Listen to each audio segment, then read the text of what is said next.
Hey everyone, I know this is not our normal Warrior DNA time. I was on the plane last night, but we are live from Denver, Colorado, headed to Colorado Springs today. You may not know who this lady is beside me, but I'm about to tell you who she is, what she represents, and what we're doing in 2020. We are getting ready. In less than 2 weeks now, we will be staging the world's largest birthday party for Jesus for the homeless and impoverished. And we're out here in Denver, Colorado. I'm gonna let Susie, first off, this is Susie Jennings. I met Susie last year, and you would think we've known each other forever. She is the Filipino me. If I was born in the Philippines, this is what I would be and who I would be, and I love her dearly. Susie Jennings has been for 15 years, longer than that really, but 15 years, hosting what's called Operation Care International Christmas Gift Event at the Convention Center in Dallas, Texas.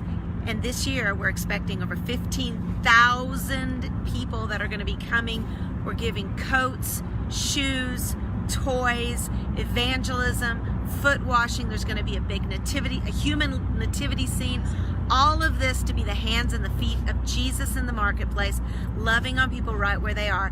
Susie, tell them your story and how this started and why this year you should be December 15th at the DFW Convention Center. We'll tell you more about it. Hello, I'm Susie Jennings. I used to be a nurse by profession, and I am now a missionary. I was a nurse for 33 years. And you see, Jesus was 33 years old when he went to heaven.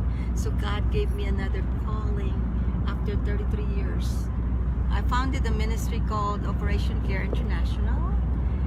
And that really started with a severe tragedy. My husband of 9 years left our home on March 9, 1993. He was suffering from a chemical imbalance called serotonin deficiency.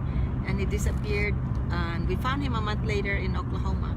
He was hiding in a ravine in the hills of Oklahoma, and David was suffering from a chemical imbalance called serotonin deficiency, and David committed suicide. He was in the army in the past, and when we found his body, that was a very, very sad day for me. It was as if the whole world came to my shoulder. And it was a very shocking experience when they told me they found him in the ravine of Oklahoma. And I was there, but I did not see him first. It was the sheriff. And a day before Easter, David was buried in in Dallas. And 3 days later was my birthday, very sad birthday. And then 2 months after that, 3 months after that, I had a car accident. I became disabled. I could not walk for 2 months. And after that, 2 months later, I was baking a cake 30 feet from me. My next door neighbor shot himself. That time, I got mad, very mad at God. I was asking him why. That night, September 7, 1993, God gave me a dream. In my dream, I was knocking at my neighbor's doors, telling them about Jesus. So the next day, I woke up. I decided to choose joy. Because the Bible said, weeping may endure for a night, joy comes in the morning. That was the verse that God gave me. I'm gonna have her say that again. Okay, husband commits suicide, car accident, neighbor commits suicide with a gun, and she decides what? I decided to choose joy because the Bible said, Psalms 30 verse 5, weeping may endure for a night, joy comes in the morning. Come on, somebody. You see, life is full of choices. So you could choose to do what is good and what is bad. But I choose to obey God, then I choose joy. So I asked God the next day, I said, Lord, what can I do for you? I tell you, never ask God, what can you do for him? If you are not prepared, it's going to take you out of your comfort zone. Yeah. And that's exactly what he did. 3 weeks later, I was driving, passing by a bridge, downtown Dallas, Highway 30 and 45. I heard this incredible voice in my heart saying, look at your left side. I did, and then I saw a lot of homeless men and women living in cardboard boxes. And then the voice said in my heart, he said, you're going to go there in person. And I said, no, not me. I'm not going. They are lunatics, just lazy homeless. I'm not going. I'm not going to go there in person. And the Lord said in my heart, you were the one who asked me, what can you do for me? Right there, God convicted my spirit. I said, forgive me, Lord. I would go. What could I take to these needy people? And the boy said, blankets. So the next day, I went to Baylor Hospital. I was supervisor at Baylor. I asked all surgeons, anesthesiologists, nurses, technicians. I said, give me $5. I need to buy blankets. Because that's what God told me to get to these people, blankets. After I asked for forgiveness, God said, bring them, take them blankets. And so that's how it started, a little blanket ministry in the streets of Dallas. That's the power. If you ever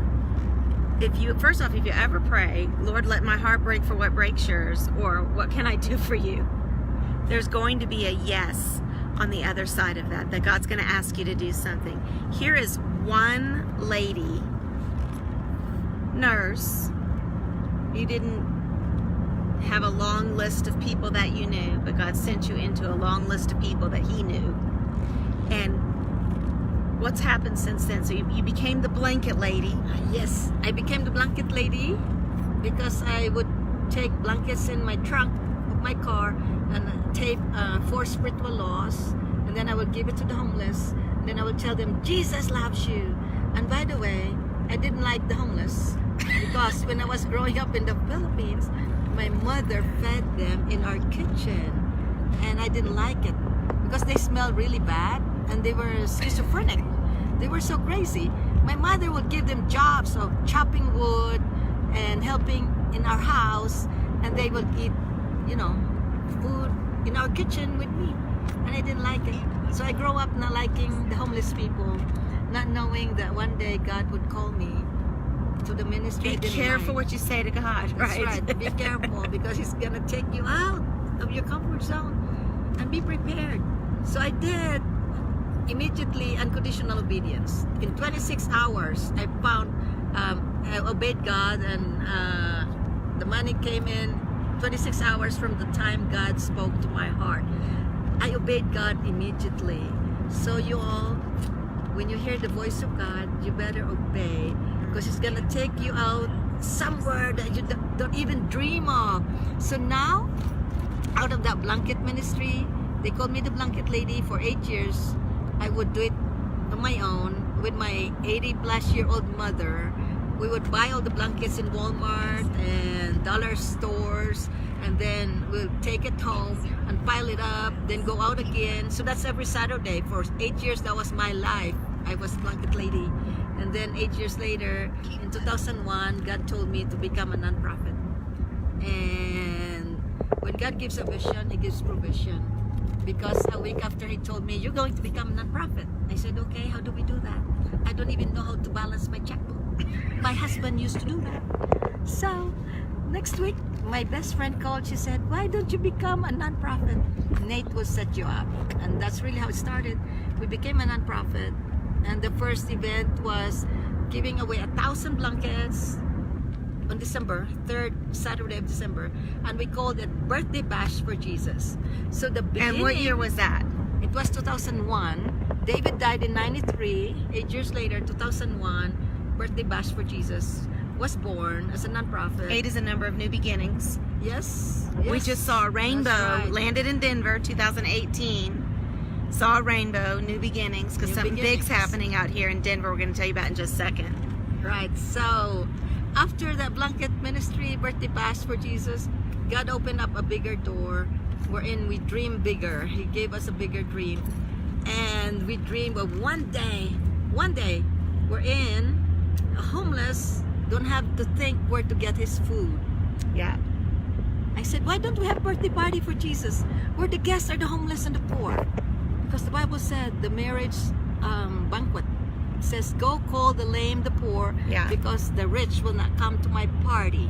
Well, we decided we're gonna have a birthday party for Jesus, They were going to invite all the poor, the homeless, the destitute, the prostitute, the homosexuals, the outcasts of the society, and give them Jesus. Yes. And we did it in 2004 at the Dallas Convention Center.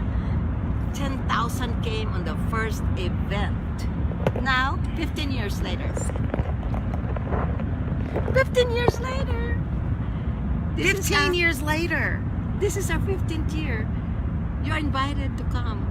You're gonna be a part because you're gonna pray, you're gonna give, and volunteer. So come on, get to the Dallas Convention Center, December 15th year. 15,000 are expected to come. And the heart of the ministry is evangelism and prayer, and the trademark is foot washing.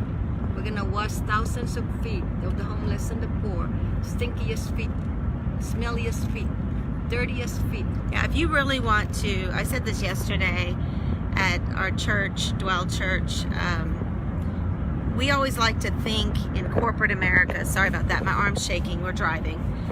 So I hope you guys are getting this like really good. We always like to think in corporate America that it's the climb to the top that makes us great. Our accolades, our ability to acquire, our ability to be promoted, have recognition, accolades, but really it's an upside down world that God asks us to live in. Not a world where you get, but you give and it shall be given. A world where you die so that you can live. A world where you go down so he can take you up. Jesus came from heaven to earth. He came from a palatial place of perfection to be able to serve those who are blind and lame and what today we would say the least among us, but I really believe it is the greatest among us because it's the pathway of humility that leads to the greatest abundance. And Susie, I have learned so much from you. You've changed my life forever. And I'm just so grateful that in this season of our lives, this year we'll have about 15,000, but we are planning, this has been going on for 15 years. And so this year, although there will be an amazing event, Nick Vujicic is going to be there. We've got Miss America's Outstanding Teen is going to be there.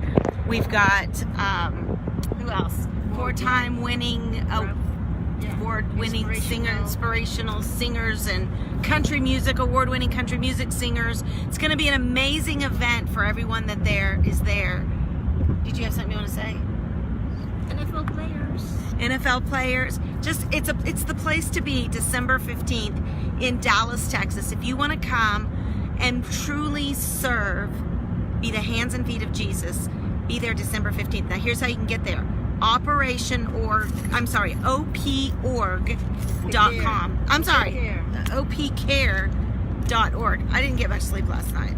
OPCare.org. I'll post it when I go off the live feed. OPCare.org. You can go check it out. You can see how you can volunteer. There's 76 committees that you can volunteer on. So there's plenty of ways for you to get engaged. OPCare.org. Now, here's why we're out in Denver. We're out in Denver, and let me just show you who's here. This is Sharon.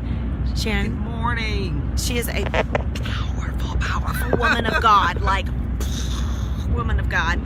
Up here, we've got my dear friend from Bombay, who is a powerful man of God. One of the most humble, kind, loving, servant-hearted prayer warriors I've ever met. Amazing. And then here we have CEO of Union Gospel Mission. He's pretty much famous. Those of you who don't know, Jesus is famous. Bruce Butler. Bruce, give him a word. What do you got for him today? I guess the major word is that God is awesome. That God has us in his powerful hands. You think about in Exodus 13 and 14 and the children of Israel going out of the wilderness, we oftentimes would wonder, why did they go through the wilderness? And I was studying and found out that the reason they went through the wilderness is because they were not prepared yet to go into the promised land. Come on, somebody. If they had came in contact with the Philistines at that moment, they would have been utterly defeated and they would have ran back into Egypt. So God sent them around the other way to protect them. He filtered their current circumstances and allowed for what got to them was only what they could handle. And then when they were ready to go into the promised land, he led them into the promised land. So in our lives, regardless of what it looks like, when it's our time, when it's our season, God makes preparations for us. And I believe that's what's taking place today in our trip to Colorado Springs and Denver.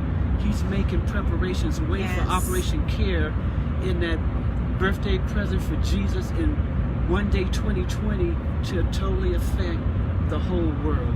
So I'm just happy to be a part of it and for the wonderful partnership between Operation Care and Union Gospel Mission Dallas. Well, we are so excited that I believe 2019 is the year of collaboration. We've got in this vehicle, we've got prayer ministries, we've got EM Women, we've got Operation Care International, One Day 2020, Union Gospel Mission. And what that's saying to us is the body of Christ is not divided. No matter what media tells you, the true body of Christ is one. We're united because we have one mission. It's not to be popular. It's not to be famous. It's not so that our name can be in the lights and on billboards. It is so that we can make Jesus known, that we can share the love of Jesus, make him known, share his power and his love for all of humanity. And here's what's great about One Day 2020. December 19th, 2020, what we're doing this year, and you've been doing for 15 years, the Christmas Party for Jesus, that's going to take place. Now remember, that's about 15,000 people that are going to be impacted this year at the convention center. We're going to be doing that in 240 nations around the globe, as well as every one of the 50 states on one day, December 20th, December 19th. I just want to see if you'd correct me. December 19th, 2020. And that is a massive effort. Does it sound impossible? It sounds like a lot of logistics. But God is able. He said that we're to evangelize the four corners of the earth. We're just going to go ahead and do it on one day. Foot washing, evangelism, loving people, serving the poor all across the globe. And you can be a part. You can be a part December 15th this year. DFW. I got friends of mine, Mitzi Rick, for example. I just saw her post pop on, flying in just to be a part of this day of service, wanting to be a part of planting seed. We know this is going to go all over the world, and it's a big job. It's a big effort, but God is able because of people like you. I encourage you, go to opcare.org if you want to be involved, if you want to serve, if you want to do a shoe drive, a toy drive, a coat drive, if you want to donate to this cause, you can go to opcare.org, learn all about it. We're so honored to be involved. I love you. I love you. I really love her. We love Jesus. We do love Jesus. Do you love Jesus more than me? We love you too. You do? Yes. You're really pretty. God made a beautiful woman from the Philippines. Well, how tall are you? I'm 5 feet. 5 feet tall. That's grace. That's 5 is the number of grace. No, I'm just saying.